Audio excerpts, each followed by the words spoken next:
नमस्कार, मेरा नाम महेंद्र है और आप देख रहे हैं कैपिटल हेडलाइंस का डिजिटल प्लेटफॉर्म। दो चरण मतदान हो गए, हालांकि बहुत निराशाजनक रहे। बहुत अच्छा मतदान का प्रतिशत नहीं आया।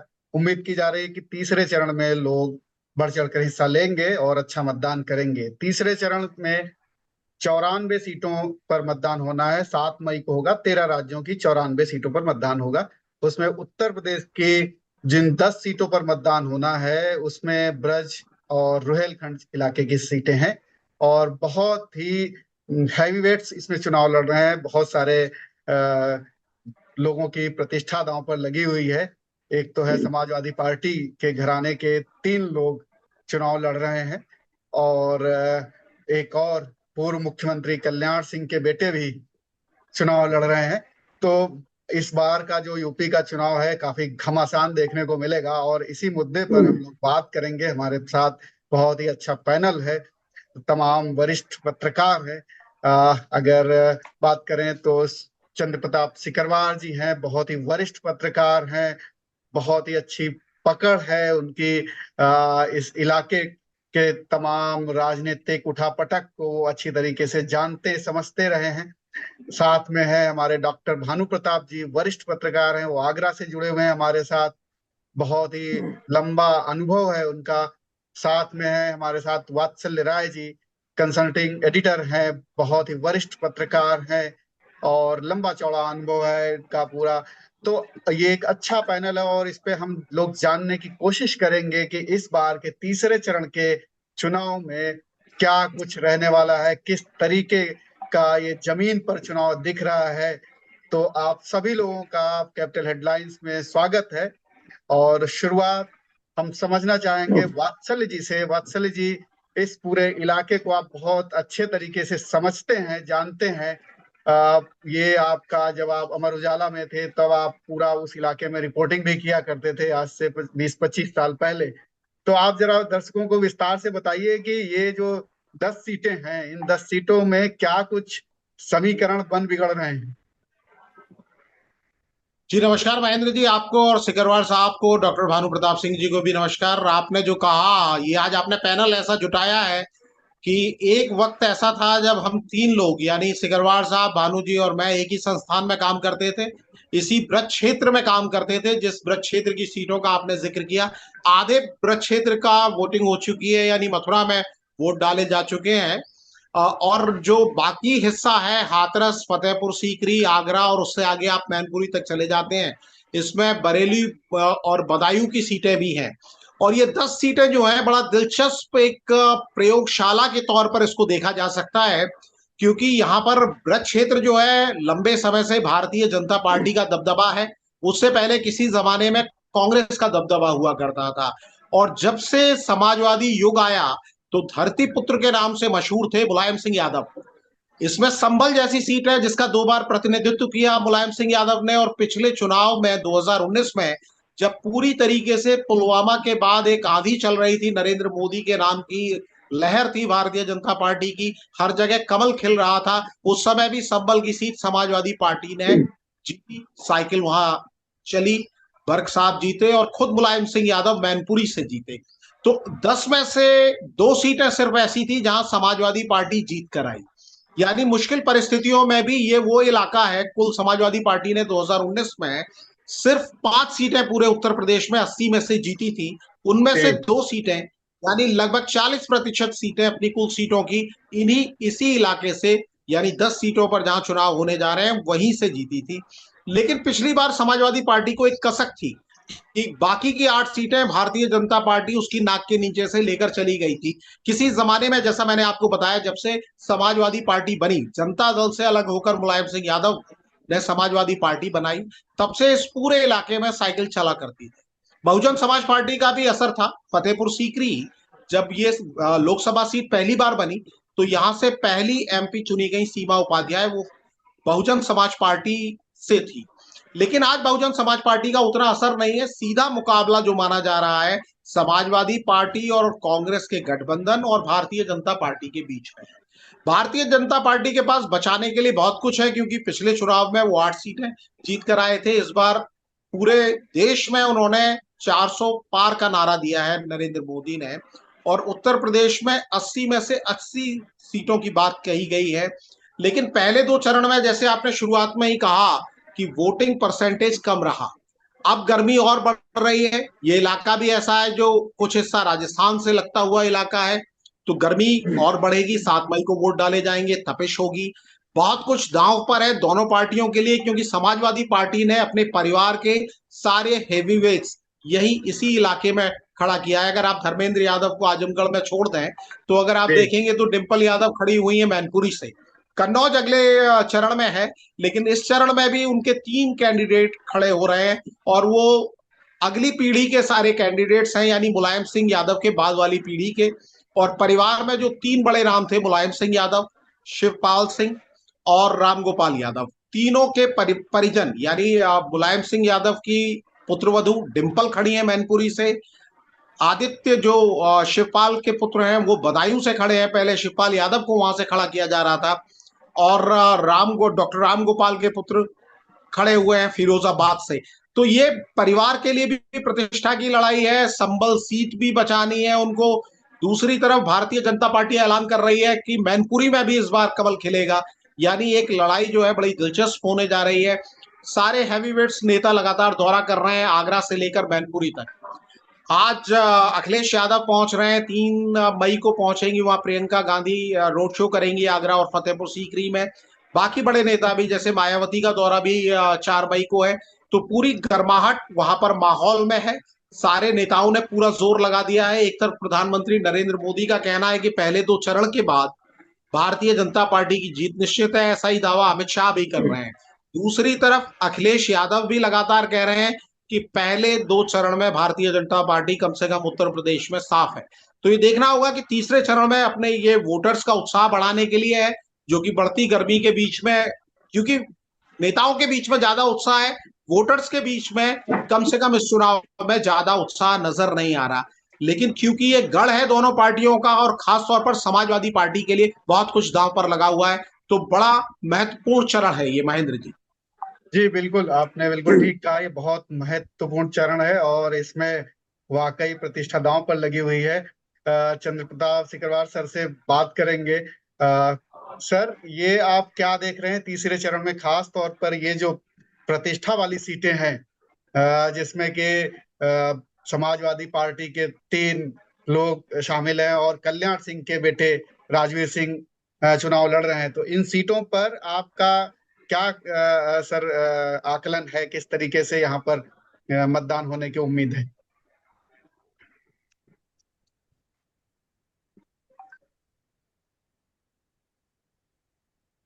तो सिकरवार जी, आपको मेरी आवाज आ रही? सिकरवार जी शायद कुछ तकनीकी दिक्कत आ रही है। अब हम चलते हैं डॉक्टर भानु प्रताप जी, वरिष्ठ पत्रकार हैं, और उनसे बात करते हैं। डॉक्टर भानु प्रताप जी, ये जो तीसरे चरण का मतदान होने वाला है, खासतौर पर ब्रज क्षेत्र में की जो 8 सीटें हैं, उस पे आप किस तरीके का गुणागणित देख रहे हैं?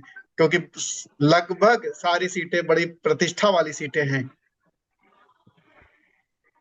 धन्यवाद महेंद्र जी। और मुझसे पहले वात्सल राय जी ने सब कुछ विवरण विस्तार से अवगत करा दिया है। ज्यादा कुछ बताने को रह नहीं जाता है। पर मैं दो बातें कहना चाहता हूँ कि एक तो किसी ने कहा कि राजनीति अ, अमीरों से चंदा और गरीबों से वोट लेने की कला है। वो उस कला में सारे खिलाड़ी माहिर हैं, सब खिलाड़ी मैदान में हैं।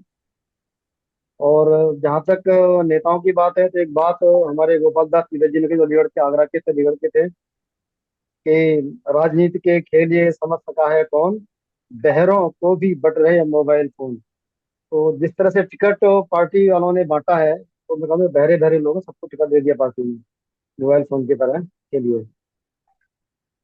अब पिछले 2 चरणों में वोट का प्रतिशत लगातार गिर रहा है।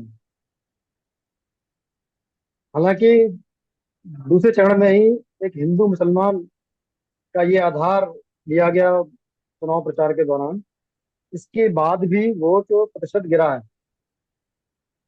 और कहा यह जाता है कि जब वोट वोट प्रतिशत गिरता है, तो कहीं न कहीं भारतीय जनता पार्टी को नुकसान होता है। लेकिन हर सीट पर ऐसा भी नहीं है। 2014 में मोदी लहर थी, फिर भी मैनपुरी सीट भाजपा नहीं जीत पाई। और 1996 से लगातार भाजपा ही वहां से समाजवादी पार्टी, भले उपचुनाव हो या कुछ और चुनाव हो, जीतती आ रही है। एक सपना है भाजपा के लिए मैनपुरी सीट को जीतना, क्योंकि एक बार वहां से भाजपा अपना उपचुनाव में केंद्रीय मंत्री, राज्य मंत्री प्रोफेसर एसपी सिंह बघेल को मैदान में उतार चुकी है। उन्होंने एक बहुत बड़ी बात कही थी कि अगर मैं चुनाव जीतता हूं तो मंत्री तो समझ की सरकार में मैं इस्तीफा दे दूंगा और भैंस चोरी नहीं होने दूंगा। तरह की बात उन्होंने कही। देखिए, डिम्पल जो है उसकी, मुलायम सिंह की बहू, लोगों के अपने पल्लू से पैर छू रही है चुनाव जीतने के लिए। इसका बड़ा जी नकारात्मक प्रभाव पड़ा था वहाँ के यादव वोटर्स पे जो है। मैं भाई साहब फतेहपुर सीकरी की बात करूं तो 2009 में पहला चुनाव हुआ। सीकरी सीट बनने के बाद बसपा जीती यहाँ से। 2014 में भाजपा के राजकुमार चाहर ने दिनेश का राजब्बर को चुनाव हराया। एक बहुत बड़ी जीत उनकी हुई, करीब 5 लाख वोटों से। इस बार फतेहपुर सीकरी सीट पर उतनी बड़ी जीत होने की आशा कोई नहीं कर रहा है, क्योंकि यहाँ के भाजपा प्रत्याशी भाजपा किसान मोर्चा के राष्ट्रीय अध्यक्ष हैं। जी इनको पूरे देश में जाना पड़ा किसानों के कारण, तो अपने क्षेत्र में उतना सक्रिय नहीं रह पाए जो लोगों की अपेक्षा थी। तो लोग उनको चुनाव प्रचार में उनको लोग ताने मार रहे हैं। और भाजपा का विधायक बाबूलाल, जो फतेहपुर सीकरी से विधायक हैं, उन्होंने खुलेआम विद्रोह का ऐलान कर रखा है। जी, उनके उनके बेटे पुत्र निर्दलीय चुनाव लड़ रहे हैं। उनके पुत्र रामेश्वर निर्दलीय प्रत्याशी हैं, पंचायत भी कर चुके हैं। जी और सबसे बड़ी ताज्जुब की बात यह है कि पार्टी उनके खिलाफ कोई एक्शन नहीं ले पा रही है। पता नहीं किस डर में है, क्या भय है उनका। एकदम पार्टी उनके दबाव में लगती है मुझे। पर जी दबाव, इतना दबाव नहीं माना कि पार्टी उन्हें प्रत्याशी बदल दे, दबाव नहीं माना। पर अभी तक कोई एक्शन नहीं हुआ है। जबकि अ, नगर निगम के चुनाव में जिन्होंने विद्रोही चुनाव लड़ा था, सबको सबको पार्टी ने निकाल दिया था। हालांकि उनको सबको ले लिया पार्टी ने बाद में जीतने के बाद, पर इसमें नहीं कर पा रही पार्टी विद्रोह में। कोई इनकी बात सुन नहीं रहा कुल मिला के। तो तो ये दोनों लोग क्षेत्र जो है, जाट बिरादरी के हो गए। एक तो राजकुमार चाहर, और दूसरे वो जो लड़ रहे हैं निर्दलीय। हाँ, रामेश्वर। जी, तो हाँ, वो और साथ में और इनके खिलाफ जो ठाकुर बिरादरी से खड़े हैं गठबंधन के हाँ, रामनाथ रामनाथ सिकरवार, सिकरवार। और हाँ, ठाकुरों का ये कहा उधर जा रहा उधर है उधर राजपूत बसपा, नाराज उधर भी चल रहे हैं। कांग्रेस के रामनिवास शर्मा हैं। तो जी, वो ब्राह्मण वो बीएसपी से। के बारे में मानते हैं। हाँ, वो मानते हैं कि वो प्रायः अपनी ही बिरादरी को जाता है, ऐसा अधिकांश प्रतिशत वोट सबके। लेकिन अभी मैंने कुछ वीडियो चेक किए भाई साहब, राजकुमार चार के। उनके बारे जी में एक ऐसा धारणा बन गया कि गांव में उनको घुसने नहीं दिया जा रहा है।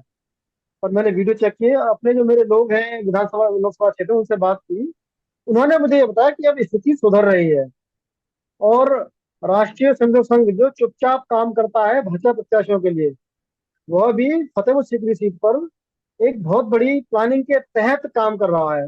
उसके स्वयंसेवक गांव गांव में लोगों को कमल के निशान के लिए आगे आने के लिए काम बात कर रहे हैं। ऐसा मेरी जानकारी में है, क्योंकि संघ के तमाम लोग मेरे संपर्क में रहते हैं, उन्होंने मुझे ये जानकारी दी है। हमारे जो छोटे छोटे जो गांव में जो अपने पत्रकार बंधु हैं, शुरुआत में उनकी धारणा थी फतेहपुर सीकरी सीट से भाजपा चुनाव इस बार नहीं जीतेगी, सबका स्पष्ट कहना था। अब वो लोग कह रहे हैं कि नहीं साहब, स्थिति ठीक हो रही है, मामला जो है जीत पहले जैसी नहीं होगी। और जो भाजपा का जो विद्रोही प्रत्याशी है, उनका प्रभाव फतेहपुर सीकरी विधानसभा क्षेत्र में अधिक है वैसा। जी तो वहां तो वो नुकसान पूरी तरह डालेंगे, बहुत अच्छा नुकसान होगा। पर अन्य क्षेत्रों में नहीं है। पर क्या है कि भाजपा का वोट हर बूथ पर है, कम ज्यादा। तो उसका लाभ पार्टी को मिलना ही मिलना। आगरा सीट तो पूरी तरह क्लियर कट है, इसमें कहीं कोई संदेह मुझे दिखाई नहीं देता है भाजपा की दृष्टि से। और एक एक महत्वपूर्ण सीट है फिरोजाबाद की, जिसमें अक्षय जी, यादव चुनाव लड़ रहे हैं, और बीजेपी ने ठाकुर विश्वदीप सिंह को मैदान में उतारा है। तो ये किस तरीके की वहां पर आप फाइट देख रहे हैं? तो फिरोजाबाद सीट पर विश्वजीत सिंह को टिकट दिया पार्टी ने, लेकिन पार्टी के लोग इस सीट पर प्रत्याशी की घोषणा होने के बाद बड़े आश्चर्य में थे कि इन्हें टिकट क्यों दिया गया। अब अनुशासन में बंधे हैं, खुलेआम कह नहीं सकते, पर हम लोगों से पर्सनल में बात करते हैं, इन्हें टिकट को दिया क्या होगा इनसे। तो फैजाबाद सीट को लेकर मैं कहूँ पर्दे के पीछे जो स्थानीय लोग हैं बहुत आश्वस्त नहीं है। कुछ चमत्कार हो जी जाए तो बहुत बड़ी बात है, पर वहाँ एक एक वोट है बड़ी संख्या में, बघेल वोट, एक बड़ी जी। संख्या में, जिस पर प्रभाव आगरा के जो प्रत्याशी श्री भगत उनका रहता है। और वो वोट हर सीट को प्रभावित करता है बहुत बड़ी संख्या में, एक अच्छा वोट जाता है इसलिए वो। तो वो देखिए टुंडला सीट में क्या कुछ वहाँ से उनको टुंडला से बढ़त मिल सकती है, पर अन्य जो विधानसभा क्षेत्र है जसवंत नगर वगैरह वहाँ से बहुत ज्यादा उम्मीद पार्टी को नहीं है। पर एक प्रकट और तौर पर तो एक 80। एक और हैवी वेट खड़े हैं एटा से, राजवीर सिंह। संक्षेप में जानना चाहूंगा कि राजवीर सिंह जी की क्या स्थिति है। देवेश साग के समाजवादी पार्टी से हैं, मोहम्मद इरफान बीएसपी से हैं। तो क्या क्या स्थिति है उनकी? महेंद्र सर इसमें क्या है, फैजाबाद एटा सीट पर राजू भैया केवल कल्याण सिंह के नाम पर चुनाव जीत रहे हैं। ठीक है, उनका अपना कोई विशेष योगदान पार्टी के लिए वहां के लोगों के लिए नहीं है, और उनके व्यवहार से अधिकांश लोग नाखुश रहते हैं। और पार्टी इस समय चुनाव पार्टीगत हो गया है, प्रत्याशी को लोग प्राय नहीं देख रहे हैं। और मैं आपको बता दूं भाजपा की जीत में सबसे बड़ा जो फैक्टर बनेगा वो लाभार्थी परक जो योजनाएं हैं, मकान, दुकान, शौचालय और फ्री राशन, ये लोग तो खुलेआम ऐलान कर रहे हैं कि जो हमें खिला रहा है उसको हम वोट देंगे। इनका एक बहुत बड़ा जो योगदान है। और एक बड़ा काम जो भाजपा के जो कार्यकर्ता हैं तो बिल्कुल कैडर बेस थे और कट्टर झगड़ा करते थे, लड़े जाते थे चुनाव के लिए। 2014 में ऐसी स्थिति थी, बहुत बढ़िया स्थिति, बहुत बढ़िया काम किया इन लोगों ने। 2019 में उससे कम काम हुआ, फिर 2022 में विधानसभा चुनाव आया उससे उससे कम काम हुआ। इस बार तो प्राय काम बहुत ही कम कर रहे हैं भाजपा के लोग। उन्हें क्या लग रहा है कि हमारे नेता लोग हैं सब चुनाव जीत जाएंगे। दूसरे क्या है कि भाजपा के जो कार्यकर्ता हैं उनकी स्थिति पुलिस में बड़ी खराब हो गई है मुख्यमंत्री जी के भाषण के बाद, कि थाने जाओगे नहीं, चौकी जाओगे नहीं, तहसील जाओगे नहीं, दलाली करते हो तुम लोग। तो उस कारण ये लोग बिल्कुल हतोत्साहित हो गए, नीचे बैठ गए। ठीक है भैया तुम जो काम करना करो। मैंने बात की लोगों से, तो मैंने कहा आपको यहाँ सम्मान नहीं मिला, पार्टी में क्यों बने हुए आप लोग? तो फिर साहब पार्टी इतनी बड़ी हो गई है कि उनको हमारी जरूरत नहीं है, हमें जरूरत है इसमें पार्टी की। कुछ ऐसा विचार बन गया है। दूसरे, बचपन से इन लोगों को ट्रेनिंग है हिंदुत्व की भावना, ट्रेनिंग इनकी बचपन से ये है, तो वो जोर मारती है। वो उनको कुछ सम्मान मिले या न मिले, पर हिंदुत्व के नाम पर भी ये लोग फिर थोड़ा बहुत लगे रहते हैं। इस कारण से एटा में बहुत ज्यादा खतरा मैं नहीं देखता हूँ अपनी दृष्टि से। जी, आपके पास लौटूंगा डॉक्टर साहब। अभी हमारे साथ जुड़ गए हैं चंद्र प्रताप सिकरवार सर। काफी टेक्निकल इश्यूज फेस कर रहे हैं, तो अभी दिख रहे हैं स्क्रीन भाई पर साहब हमें। एक बात वैसा मैं कहना चाहता हूँ। जी जी। उनको प्रकाश डालेंगे मथुरा को लेकर। मथुरा से हेमा मालिनी पिछली बार प्रत्याशी, मैंने 2 बार चुनाव जीत, उन्होंने कहा था अगला चुनाव में नहीं लड़ूंगी, मुझे वोट दो। पर मुझे बड़ा ताज्जुब है कि मथुरा के लोगों ने हेमा मालिनी को स्वीकार किया। वह ऐसी प्रत्याशी है जो मथुरा आती नहीं है, केवल नाचने के लिए, और सीधा करने मथुरा आती है। लोगों से उसकी कोई रेंट कट नहीं है, 2 बार चुनाव जीत गई, तीसरी बार चुनाव जीतने की संभावना बन रही है। तो मथुरा के वोटर को बड़ा आश्चर्य है, मुझे क्यों वोट दे रहे हैं उसको। जी, आपके पास लौटेंगे।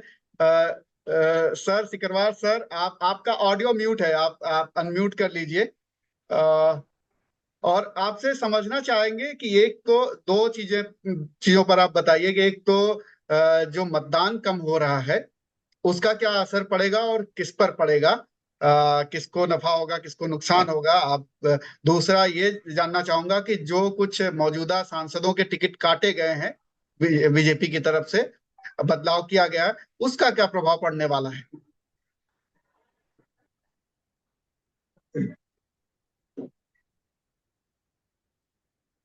सिकरवा जी, सिकरवा सर,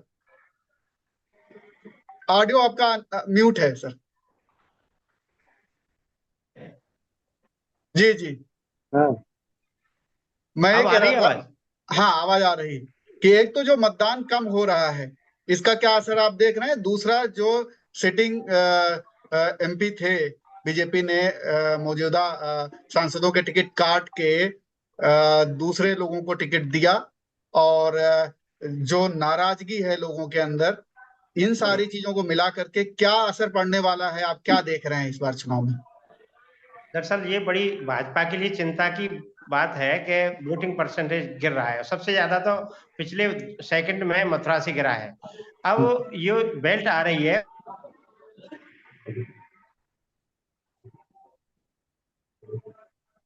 सर आपका ऑडियो चला गया।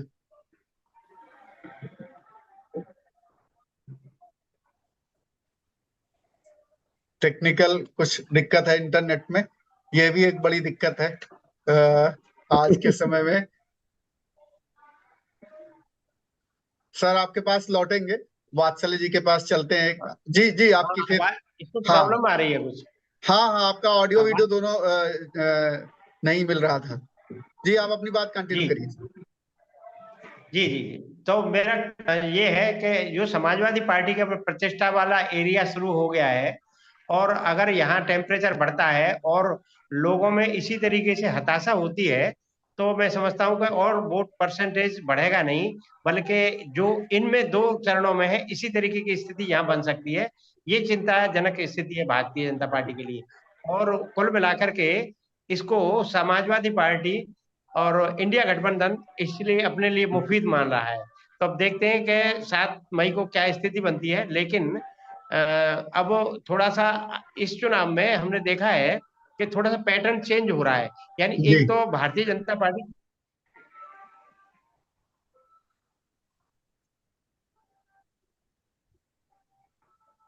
जी सर, फिर आपका ऑडियो चला गया।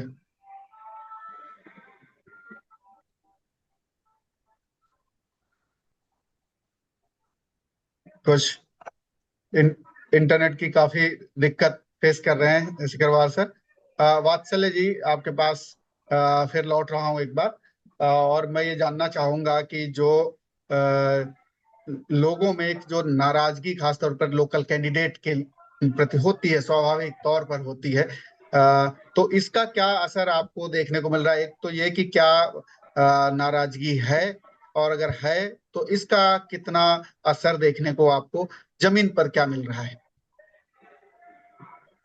देखिए, कैंडिडेट घोषित करने में महेंद्र जी लोकल लोगों का, वोटर्स का कोई हाथ नहीं होता। ये तो पार्टी ही तय करती है, और आजकल पार्टियों ने अपना पैटर्न बदल दिया है। पार्टियां हमेशा सर्वे के हिसाब से वो बताती हैं कि सर्वे के हिसाब से जो लोकप्रिय था। लेकिन मेरा मानना यह है कि विनेबिलिटी, यानी जीतने की संभावना को देखा जाता है। भारतीय जनता पार्टी को, जैसा डॉक्टर भानु प्रताप सिंह जी पूछ रहे थे, हमारे बड़े भाई हैं, कि हेमा मालिनी को वोट क्यों देते हैं। हेमा मालिनी को वोट इसलिए देते हैं कि वो सीधे तौर पर नरेंद्र मोदी ने कह रखा है कि आप कैंडिडेट को मत देखो, आपका वोट सीधे मुझे आएगा। और हाईकमान चुनता है किस कैंडिडेट को उन्हें वहां पर बैठाना है, उम्मीदवार बनाना है, लोकसभा भेजना है। और वो भी स्थानीय नेताओं को चाहते नहीं है, क्योंकि मथुरा की स्थिति है केवल एमपी की नहीं है, एमएलए भी जो है वो लगातार मथुरा में है। वहां से जो चुन रहे हैं, 2 बार चुने जा रहे हैं, मंत्री भी रहे थे, उनका भी मथुरा से उस तरह से जुड़ाव नहीं रहा। हालांकि मथुरा के हैं वो रहने वाले। और हेमा मालिनी भी, हमसे जब बातचीत हुई थी कैपिटल हेडलाइंस से, तो उन्होंने कहा था कि मैं ब्रजवासी हूँ। तो जो नाराजगी है कैंडिडेट को लेकर, वो जगह जगह है। मेरठ से लेकर मथुरा तक हमने हर जगह देखी।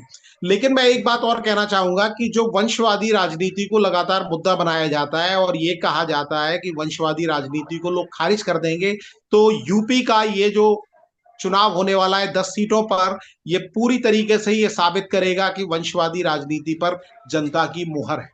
पिछली बार भी मुलायम सिंह यादव जीते थे, संभल से समाजवादी पार्टी जीती थी, बदायूं से जरूर धर्मेंद्र यादव हार गए थे। लेकिन इस बार आप यकीन मानिए कि शिवपाल यादव के सुपुत्र वहां से आ रहे हैं, आदित्य, स्थिति उनकी अच्छी है। और फिरोजाबाद में भी अक्षय जीतेंगे चुनाव, इसमें मुझे कम से कम कोई संशय अभी नहीं लग रहा है। आगे जाकर स्थिति बदल जाए तो बात अलग है।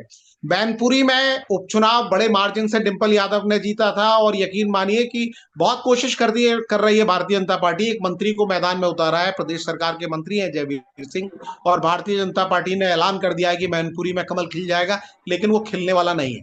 इसी तरह जैसे राजू भैया का, राजवीर का जिस तरह का जिक्र किया, कल्याण सिंह बड़े नेता थे, लोध जाति से आते थे, समाज पर भी उनका असर था। राम मंदिर का, अभी राम मंदिर बना है तो उसके लिए भी कल्याण सिंह का बड़ा प्रभाव था।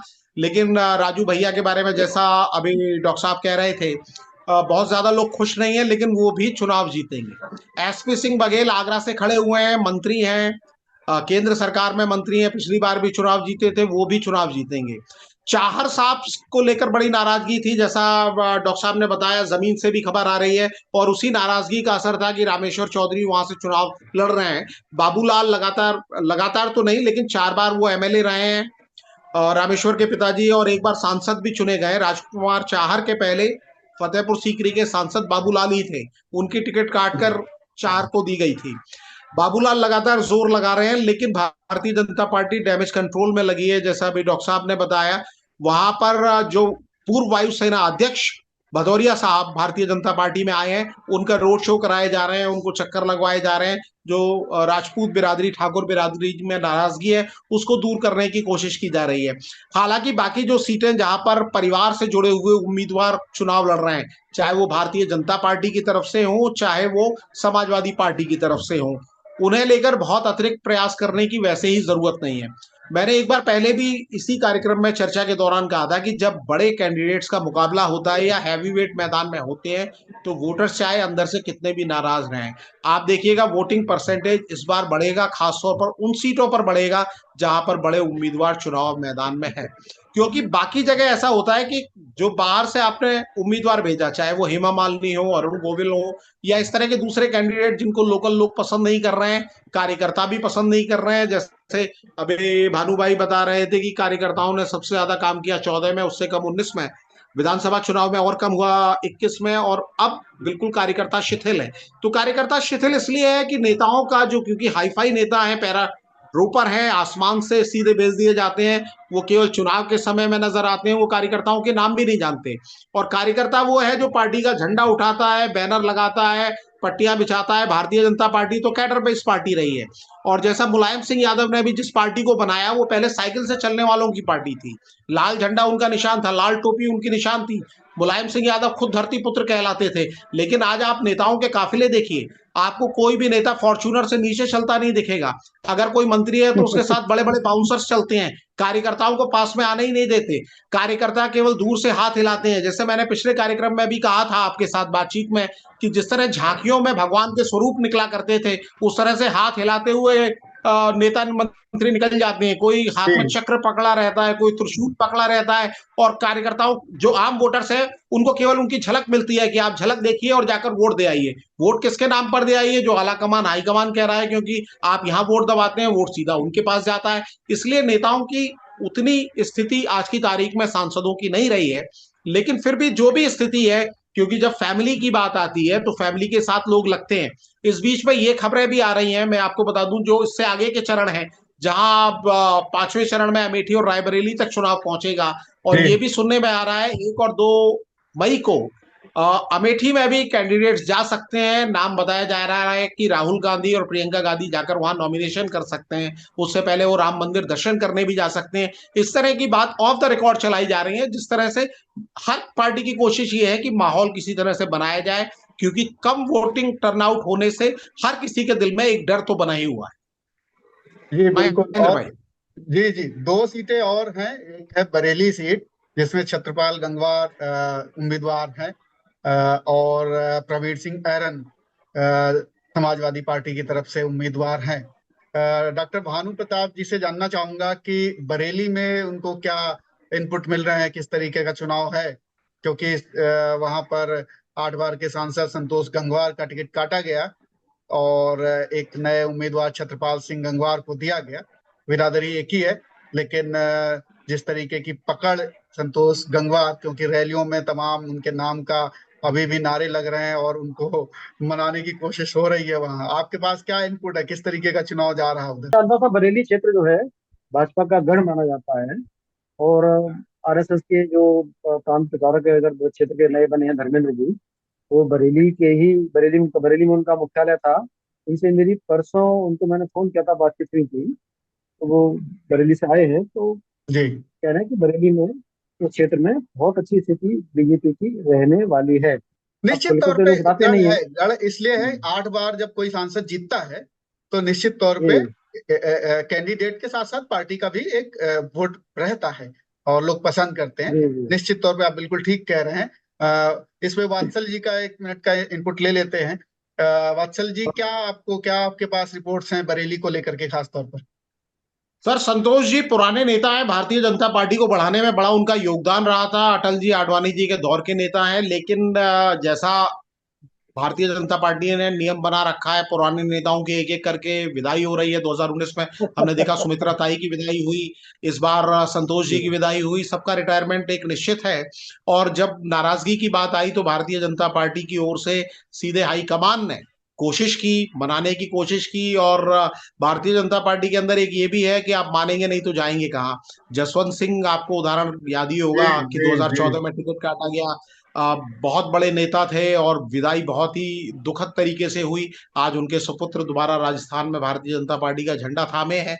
तो विकल्प नहीं है कार्यकर्ताओं के पास भी, नेताओं के पास भी। अगर आपका रिटायरमेंट लिख दिया गया तो आप रिटायर ही हैं। और दूसरी विपक्ष में भी, मतलब जो उनकी विपक्ष की गढ़ सीटें हैं वहां तो विपक्ष जोर लगा रहा है। और कई बार तो किसी दिन आपको ये कार्यक्रम इस पर भी करना चाहिए कि भारतीय जनता पार्टी को विपक्ष अगर कायदे से चुनौती नहीं दे पा रहा तो उसमें क्या खामियां रह गई। क्योंकि जैसा अभी डॉक्टर साहब ने कहा, माहौल जमीन पर ऐसा था कि अगर कोशिश की जाती तो स्थितियां शायद इस चुनाव में बहुत दिलचस्प हो जाती और मुकाबला कहीं और ज्यादा कांटे का नजर आता। जी बिल्कुल। वात्सल्य जी तो और साहब मैं, जी जी डॉक्टर साहब। सर वात्सल जी की एक बात से पूरी तरह सहमत हूँ कि भाजपा नेताओं के पास, कार्यकर्ताओं के पास कोई विकल्प नहीं है इस समय। जाए तो कहाँ जाए, तो मारे या काटे, इनको आना यही, रहना यही है, जी कोई बस विपक्ष है नहीं। बिल्कुल बिल्कुल डॉक्टर साहब, बहुत अच्छा विश्लेषण किया आपने। जी और वात्सल्य जी जी ने भी बड़ा अच्छा विश्लेषण किया। और समय इतनी ही इजाजत देता है तो इस चर्चा को यहीं विराम देंगे और अपने दर्शकों से जी कहेंगे, अपील करेंगे कि इस बार जरूर वोट डालने जाना है। खासतौर पर यूपी और बिहार के लोग जो फिसड्डी साबित हो रहे हैं वोट डालने में, वैसे तो राजनीतिक तौर पे बड़े अवेयर माने जाते हैं। हर चाय की दुकान पर, पान के हाँ, गुमटी पे आप पूरे समीकरण देश भर के पूछ लीजिए, तो वो समीकरण आपको बिठाने के अलावा आपको वोट भी डालना है। तो हमारी कैपिटल हेडलाइंस की तरफ से अपील है कि वोट जरूर डालने जाइए। और गर्मी तो क्या, गर्मी तो कोई खास मायने नहीं रखती, तो वोट जरूर डालिए। और आज के इस विश्लेषण में इतना ही। अगर आपको अच्छा लगा हो ये चुनाव विश्लेषण आयोग तो ने समय भी बढ़ा दिया है, सुबह 6 बजे से शाम 6 बजे तक वोट डाल सकते हैं। जो तक हाँ बिल्कुल, तो कोई ऐसी कोई बात नहीं है। और गर्मी तो होती है, गर्मी कोई पहली बार तो हो रही नहीं हिंदुस्तान में, गर्मी तो होती ही है।